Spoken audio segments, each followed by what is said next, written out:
Magandang araw po sa inyong lahat. Andito na naman ako sa harap ninyo para magbigay na naman ng isang impormasyon na baka hindi nyo pa nalalaman. Pero bago ko simulan, humihiling lang po ako ng kaunting pabor na i-subscribe ang malit na channel ni Ate Stella ninyo. Guys, huwag na tayong paligoy-ligoy pa para madaling matapos. Narito po ang ating topic ngayon ay nanggaling sa ating isang subscriber. Narito po ang kanyang katanungan.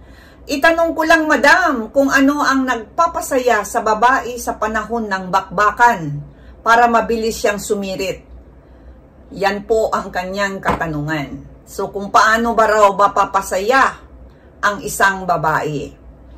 Pero bago natin simulan, disclaimer lang po, ang impormasyong ibinibigay sa video na ito ay isa para lamang sa layuning pang-edukasyon lamang at hindi nilayon bilang kapalit ng profesional na payong medical. Maraming salamat po.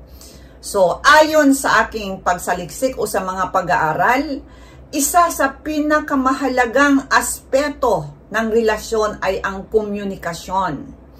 Bawat isa sa atin ay may iba't ibang kagustuhan. Kaya't mahalaga na malaman natin kung ano ang gusto ng ating partner. Huwag matakot magtanong at makinig sa kanyang mga saloobin. So, narito ang mga ilang bagay na magpasaya sa mga babae sa panahon ng bakbakan. Pati ako nahawa na sa bakbakan. So, number 1, pagpapahalaga sa emosyonal na koneksyon. Ang emosyonal na koneksyon ay mahalaga para sa karamihan ng kababaihan. Siguraduhin may malalim na pag-unawa, respeto at komunikasyon sa pagitan ninyo na maaring magresulta sa mas masarap na karanasan. So, yan po yung number 1. At ang number 2 naman, pagtutok sa tamang bahagi ng katawan. Ang bulaklak o mani ay isang napakasensitibong bahagi ng katawan ng babae na madalas may pinakamalaking papel sa pagtaas ng kasiyahan. Siguraduhin bigyan ito ng pansin sa tamang paraan, magaan, dahan-dahan at may respeto sa nais ng iyong partner. Maaari siyang tanungin kung ano ang pakiramdam na mas komportable sa kanya. So, ang ibig sabihin, yun pong sinabi ko kanina na ang mani ay isa sa mga sensitibong bahagi. So, yan po ang ating pagtuunan. At kung hindi tayo sigurado, pwede nating tanungin kung ano ang pakiramdam ng ating partner, komportable ba siya o hindi. So, yan po yung number 2. Number 3 naman, pagpapanatili ng tamang komunikasyon. Huwag mahiyang magtanong kung ano ang gusto o hindi ng iyong partner. Mahalaga ang bukas sa komunikasyon upang matukoy ang mga bagay na magpapasaya sa kanya.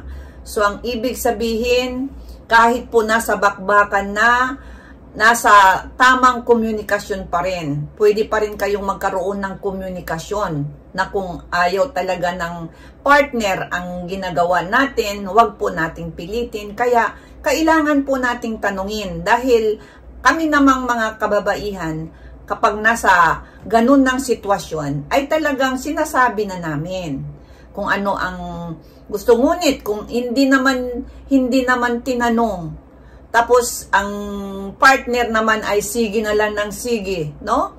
Hindi na alam kung gusto pa ba ito ng iyong partner. So, mas mainam na habang ginagawa ay pwede po nating tanungin kung ito ba ay komportable ba sa iyo o hindi. At kapag hindi po, pwede po nating ibahin ang gawin natin. So, yan po yung number 3, pagpapanatili ng tamang komunikasyon. At ang number 4 naman, pagtutok sa foreplay naman ito.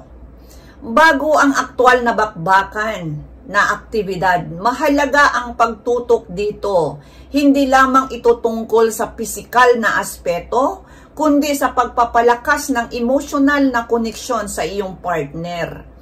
Ang mga simpleng halik, haplos ay may malaking epekto sa pagpapataas ng intimacy. So, ang ibig sabihin, kapag nasa bakbakan na kayo, nandoon yung tawag dito na sinasabi na simpleng halik o haplos, at patungo na rin yun, palalim ng palalim ang ibig kong sabihin. Hindi na natin masyadong tukuyin, no? So, alam nyo na yun, pag nagsimula na ang mga ganong bagay, so, yan po ay malaking epekto sa aming mga kababaihan na magpapataas ng intimacy. So, yan po ang tulay para na ganado din, no, ang babae. So, yan po yung number 4. At ang number 5 naman, ang paggalugad sa iba't ibang posisyon. Ano naman ito? So, ang ibig sabihin, sa positibong perspective po ito, no? Sa positibong perspektibo. Minsan, ang pag-i-explore sa iba't ibang paraan ng pagpakita ng pagmamahal ay nakakatulong sa pagpapalakas ng inyong intimacy. Hindi kailangan magmadali at huwag kalimutang magsabi kung ano ang nagpapasaya sa iyong partner. Napakahalaga ang pagtutok sa comfort zone ng bawat isa ninyo. Mahalaga na pareho kayong komportable sa bawat hakbang na ginagawa ninyo. Kaya't magsimula sa mga posisyon na pareho ninyong gusto. At alamin pa kung ano ang pinaka-epektibo para sa inyong dalawa. So, ang ibig sabihin, kayo na po ang mag-discover kung ano ang mga anggulo na inyong gusto na komportable kayong dalawa. So, yan po ang ibig sabihin niya.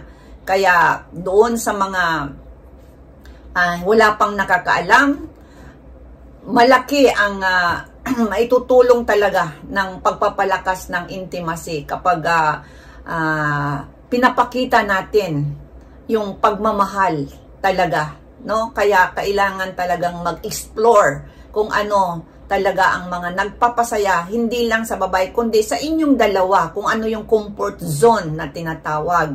Kaya kayo lang po ang nakakaalam noon.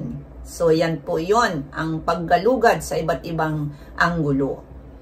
At ang number 6 naman, pagpababagal ng tempo naman ito. Ano bang ibig sabihin? Huwag magmadali.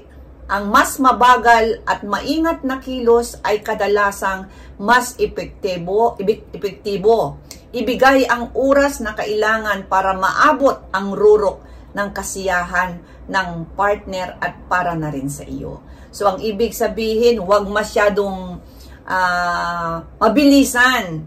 So, ang ibig sabihin, pagpababagal, kasi iba talaga yung merong tinatawag na emotional connection na habang ginagawa ay talaga namang ramdam na ramdam ninyo ang inyong pagmamahalan. Hindi po yung ang isa ay nagmamadali, no? Kahit ang isa hindi pa tapos. So, ang ibig sabihin, pareho ninyong tamtamin ba yon o ano bang doon, yung magandang doon, yung namnamin pala, tamtamin, pasensya na po, pareho nyong namnamin yun na yun, wag na nating sabihin, no? So, para naman para maabot ninyo ang rurok talaga ng kasiyahan. Kasi kung bilisan talaga, walang mangyari. Baka hindi pa tapos si Mrs., wala na. Tapos na ang pag-uusap. So, hayan po guys. Sana nagustuhan nyo na naman ang isa kong vlog ngayon. Ngunit ito po yung nanggaling sa ating isang subscriber at ginawan ko na lang ng video para na rin, pangkalahatan na rin, para naman doon sa mga wala pang gaanong mga karanasan. Narito po at sana makita nyo at magkaroon kayo ng kaunting idea man lamang. Maraming salamat sa inyong lahat. Ang inyong lingkod si Ate Estela. Bye-bye!